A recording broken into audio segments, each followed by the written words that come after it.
Today we're going to be discussing the board handbook and the importance of having a board handbook.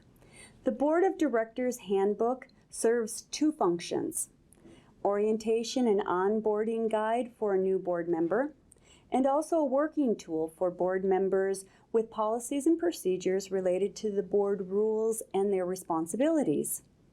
Handbooks should be kept up to date, and all pages should be dated, so if changes are made, the most recent copy is easily identifiable. This allows materials to be added and removed as often as necessary and to keep the handbook current at all times. Would you like to take the contents of the board handbook? Yes. It's important that you have an index at the beginning of your board handbook that clearly lays out what you are trying to achieve with the handbook.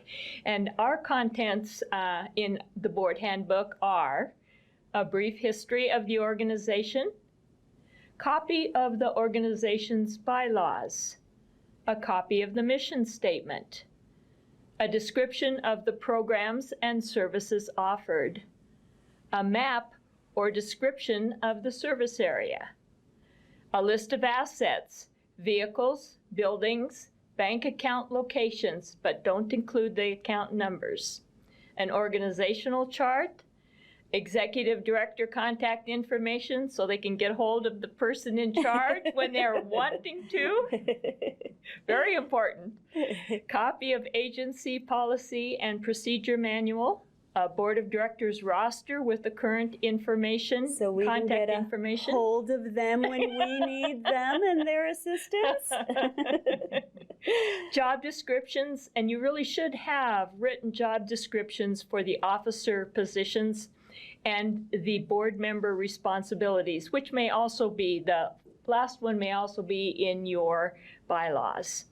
Conflict of interest statement, attendance policy, the current budget, the operation statistics, what you offer, meals, rides, hours of service for 3 years, audit reports, insurance carriers, and a business plan, which is a strategic plan for 3 to 5 years, and then any organizational brochures or other promotional materials that you make available not only to your staff and the board, but to the general public.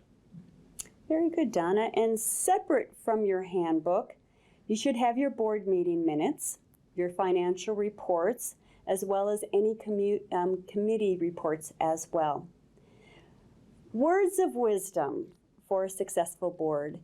Leave the managing of the organization to the executive director and focus on the board and the focus for the board on policies, strategies, and fiscal responsibility. A few additional tools to assist in your success. Communication is key. Keep that in mind because you must have open lines of communication, not only with your board, your funding partners, your outside partners, but more important, the communication within your chain of command, within your organization. Be sure that from top to bottom, that communication flows. So everyone's on the same page, everyone's set for success, and you will succeed as long as those lines of communications are open and always open. May I interject something here before Certainly. we go on? As a board member, it's really important that you focus on your communication with the executive director, because that is your primary responsibility, is supporting the executive director. Let her be, or him, be in charge of that chain of command with the staff, but don't get in the way of her chain of command with the staff. So as a good board member, you want to keep that barrier up there.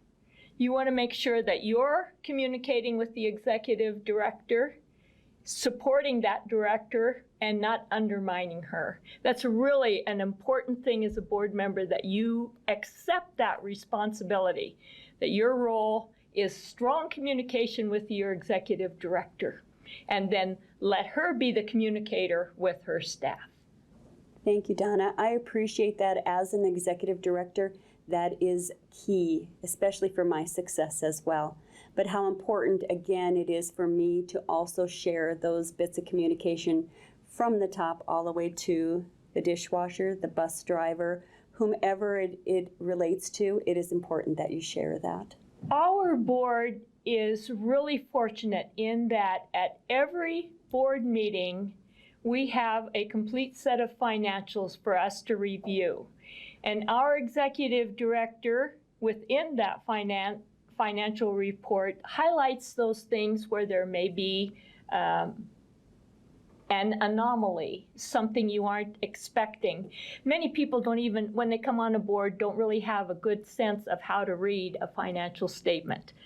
Unfortunate, but that's the way it is. And so it's important that if the executive director has that knowledge, that they try and steer their board to the things where there are positives and where there are negatives. Once again, that communication between the board and the executive director is so important, that you ask questions as a board when you're uncertain, because I'm pretty sure the executive director will want to share that information, because that's how you become a strong organization. Correct. A strong business is when you can talk back and forth about that. Another area, as Anne already identified, got to find it here, is the policies and procedures part. Our board takes very seriously the policies that Anne then shares with her staff in the way of how they are to operate. So we look at those policies and procedures and we give input. We just did that at our last board meeting with our volunteer orientation packet. And the board interacted with our human resource person about what was included, what we felt should be included, and then eventually he came back the next meeting and we passed that. So those are our roles, that of the financial oversight, which I can't underscore enough, because you are a business. We are a business. And then the policies and procedures that then the staff uses, and that is who we are to the public. What that says in those two documents, that is who we are to the public. Mm-hmm.